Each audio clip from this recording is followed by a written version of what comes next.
Hi, my name is Mark Evans, and I'd like to show you a little tool that I created called FrequencyBandTrainer. If you have a Mac running 10.7 or higher, you can download it and run it on your computer.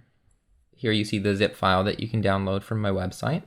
And if you double click on the zip file, then the program shows up. And if you try to open it directly, then the computer will complain that it's from an unidentified developer. But you can get around this by right-clicking and choosing Open, and then clicking Open again in the dialog that comes up. Now, the first time that you open the program, a dialog will come up explaining how to use it, but since I'm about to do that in this video, we probably don't need to read it. The idea of the program is to train your ear to recognize frequency bands. The program will play you a band of filtered noise or a set of clustered sine waves that occupy a certain frequency region, and your objective is to guess as best as you can the bounds of the frequency band. So to get started, we'll click the Start button. As you can hear, this first frequency band is a low cluster of sine waves. I'll go down here and drag this bar to what my best guess is for the frequency range. And then I'll click Submit Guess to see how I did. Pretty good, I'm proud of myself. As you can see, for those of you who like to be judged, you can get a score for your guess.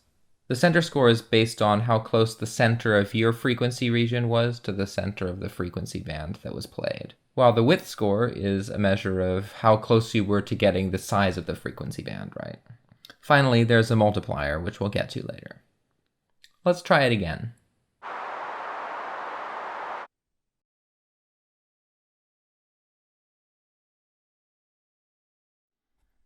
This time I didn't do so well. As you can see, the main problem is that I had way too wide of a frequency band. It was kind of in the right area, though. If you want to hear how you went wrong, you can use the buttons on the side to replay the band you were trying to match and also to replay your guess.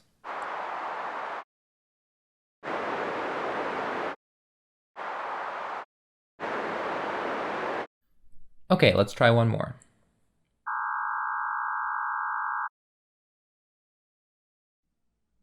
Now this time I'm going to use those buttons before I've submitted the guess. But you see underneath that it says score minus 50%. You can also replay the band you're trying to match for a much more modest decrease in score. As you can see, each time I click one of these buttons, the multiplier goes down. That's what the purpose of it is. You get more points if you can guess without verifying it. As you can see though, all that verifying was effective. At the very bottom, we have session statistics, so how many questions have you tried, what was your average score, and of course you can use the reset button to start a new session.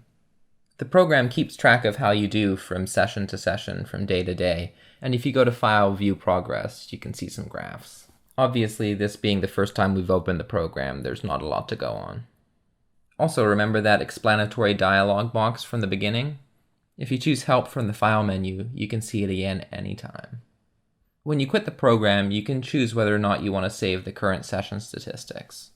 This option is included in case you want to skew your results by discarding bad sessions. And there you have it, that's the Frequency Band Trainer. I hope you find it useful.